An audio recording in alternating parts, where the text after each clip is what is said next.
I have been in the Texas real estate investment business for over 2 decades. At 45 years old, I have seen the booms, I have seen the busts, and I have seen every trick that commission-driven real estate agents use to sell a bad house in a dying neighborhood. If you look at the glossy brochures today, they will tell you that all of Texas is booming. They will point to the corporate relocations and the lack of a state income tax, and they will tell you to buy immediately before you get priced out. But as a professional investment advisor, I am telling you to stop, step back, and look at the raw data.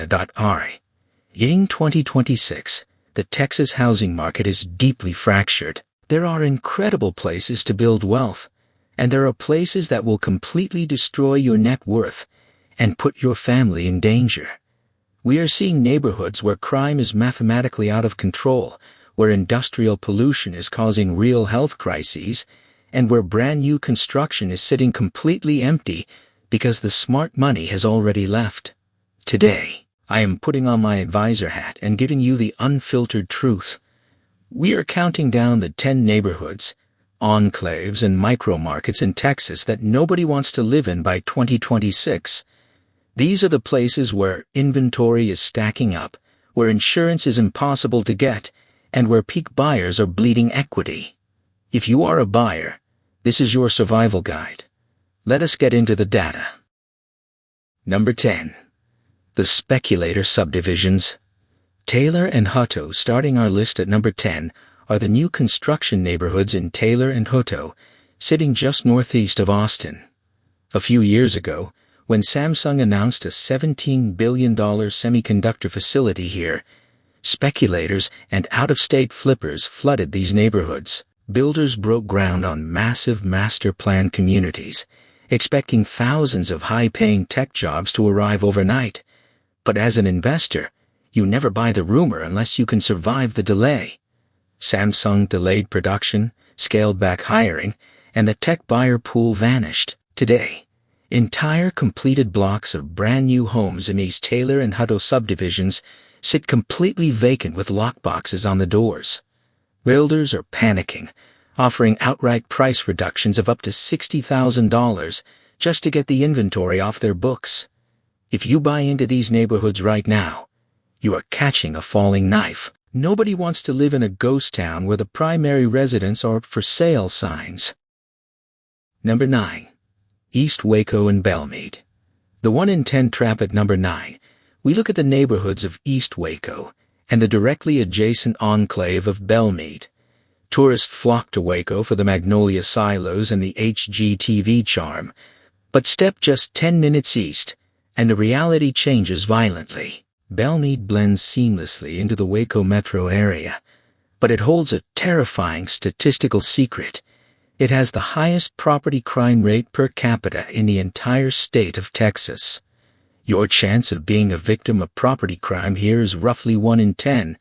That is not a typo. 1 in 10. Real estate agents will show you cheap homes here and call them fixer-uppers. As an advisor, I call them a liability. When a neighborhood has a 10% chance of your property being stolen or vandalized, your equity will never appreciate. Number 8. The Stinkadena neighborhoods. Pasadena. Number 8 takes us to the southeast side of the Houston metro, to the older neighborhoods of Pasadena. Houston locals have a nickname for this area, Stinkadena. The neighborhoods here are built directly adjacent to the Houston Ship Channel, surrounded by one of the largest concentrations of petrochemical refineries in the United States. The emissions, the flaring, and the undeniable smell are a part of daily life. The housing stock here is aging, built in the 1950s and 60s, with foundations shifting in the Houston clay. Add in the severe flood risk that devastated this area during Hurricane Harvey, and you have a toxic real estate trap. Buyers are abandoning these neighborhoods because maintaining a 60-year-old home in an area that floods and smells like a chemical plant is not a strategy. It is an endurance test. Number 7. South Houston. The Theft Enclave. Staying in the Houston area. Number 7 is the Enclave of South Houston.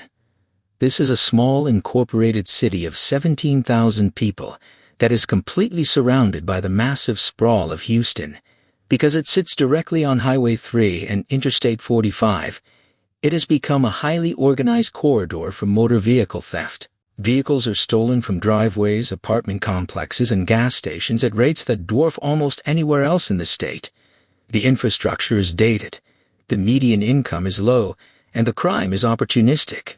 Buyers are avoiding the neighborhoods in South Houston because you cannot build a safe family environment in an enclave where criminals use the major freeways to steal your assets and disappear in 3 minutes flat. Number 6. The Military Rentals Killeen, Fort Cavazos. At number 6, we have the neighborhoods immediately surrounding Fort Cavazos in Killeen. On paper, Killeen looks incredibly affordable, but as a seasoned investor, I look at the tenant pool and the crime data.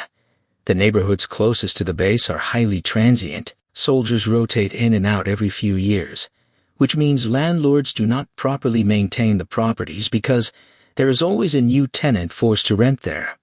More importantly, the violent crime rate in Killeen is 83% higher than the Texas state average.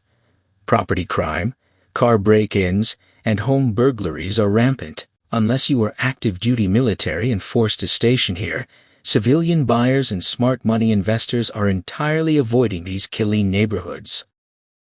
Number 5. Galveston Island, the Uninsurable zones. Number 5 is the coastal neighborhoods of Galveston Island. I see out-of-state buyers look at Zillow, see a $300,000 historic home near the beach, and think they found a gold mine. They did not. Galveston sits just 8 feet above sea level directly in Hurricane Alley. The reason nobody wants to buy in these middle-tier Galveston neighborhoods anymore is the insurance. State-mandated windstorm coverage and flood insurance easily add hundreds of dollars a month to your payment money. That does not build equity. It just burns. Major carriers are pulling out of coastal Texas entirely. Buying a home here is not an investment.